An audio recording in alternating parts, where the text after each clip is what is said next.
Tafsir Al-Azhar Quran Surat An-Nisa ayat 161. A'udzu billahi minasyaitonir rajim. Wa ahzihimur riba wa qad nuhu anhu wa aklihim amwalan nasi bil batil wa atadna lil kafirina minhum adzaban alima. Dan dengan sebab mereka makan riba, padahal sesungguhnya mereka telah dilarang daripadanya, dan dari sebab mereka makan harta manusia dengan jalan salah, dan telah kami sediakan untuk orang-orang yang kafir dari mereka itu azab yang pedih.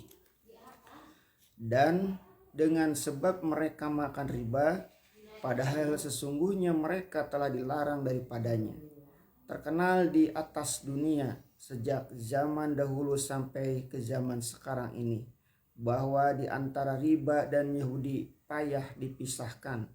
Umumnya perangai mereka bakhil, sempilit, dan suka memberi utang. Berapa saja hendak berutang, mereka sediakan mempiutangi asal saja diberi bunga atau renta. Sehingga dalam buku yang berjudul Saudagar dari Venesia yang membuat janji dengan orang yang diberinya utang, sebab tidak terbayar oleh orang itu pada waktunya, tetapi dengan syarat bahwa setetes darah pun tidak boleh keluar dari badan orang itu.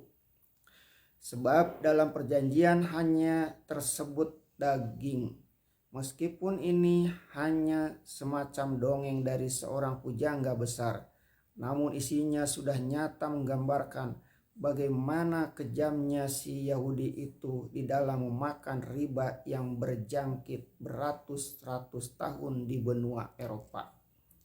Maka tersebutlah larangan itu di dalam kitab suci mereka.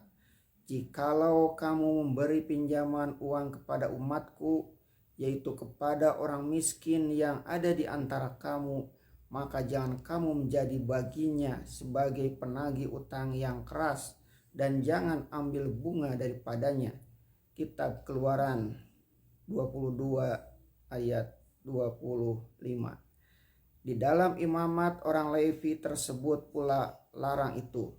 Maka jikalau saudaramu telah menjadi orang miskin dan tangannya gemetar sertamu, maka hendaklah engkau memegang akan dia.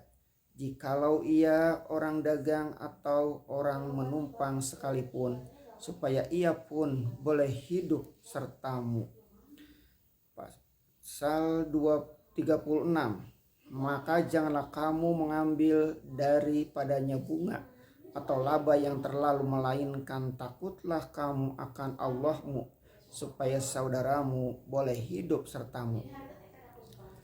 Pasal 37. Jangan kamu memberikan uangmu kepadanya dengan makan bunga, dan makananmu pun jangan engkau berikan kepadanya dengan mengambil untung.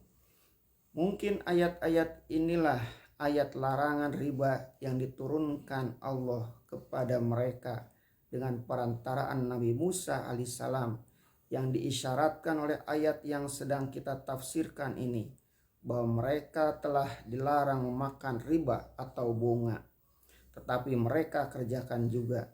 Mengapa mereka seberani itu melanggar hukum Taurat mereka sendiri?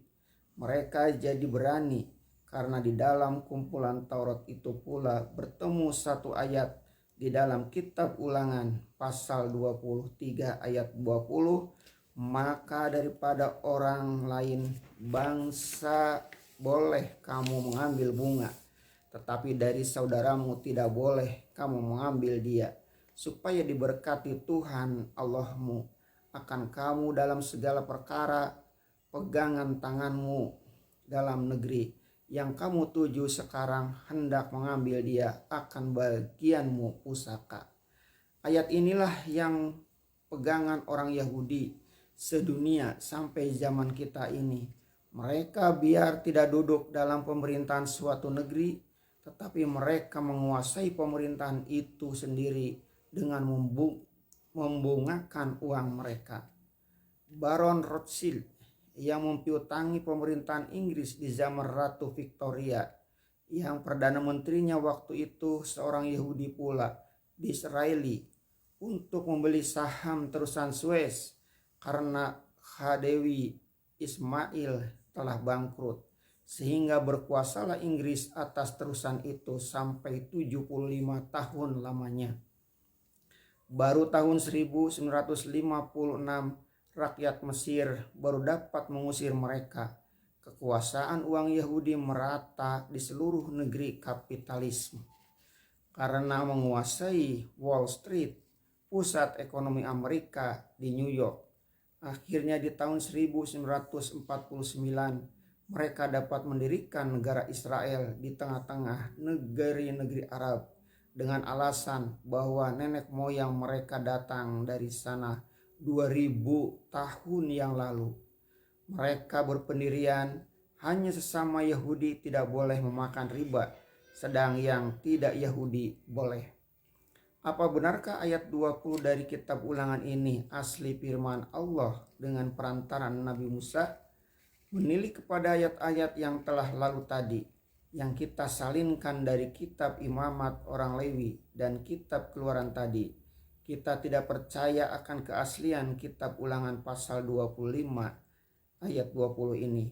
Apatah lagi dalam sabda nabi-nabi yang lain sesudah Musa, terdapat pula larangan riba yang keras tersebut dalam Mazmur Daud ke-15. Maka tidak ia menjalankan uangnya dengan makan bunga, dan tiada ia makan suap akan melawan orang yang tidak bersalah.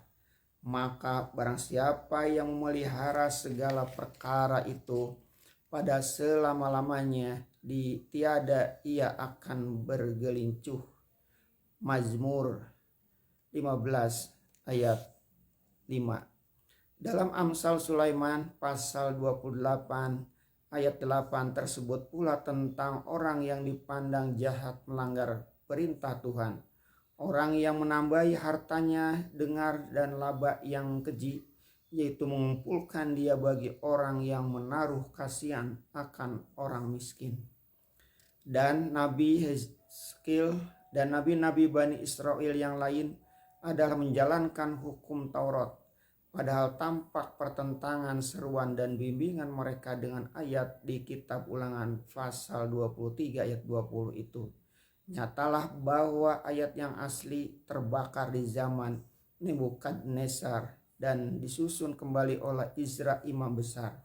Mereka tinggalkan kata yang asli dari Musa, Daud, Sulaiman, dan Hezkiel. Mereka pegang ayat yang membolehkan menganiaya orang lain, sebab orang lain itu bukan Yahudi. Dan dari sebab mereka makan harta manusia dengan jalan salah, ini pun sebagai tambahan kezaliman mereka yang di dalam ayat-ayat Mazmur Daud tadi dan dalam peringatan Amsal Sulaiman dan sabda Hezkiel pun dicela keras.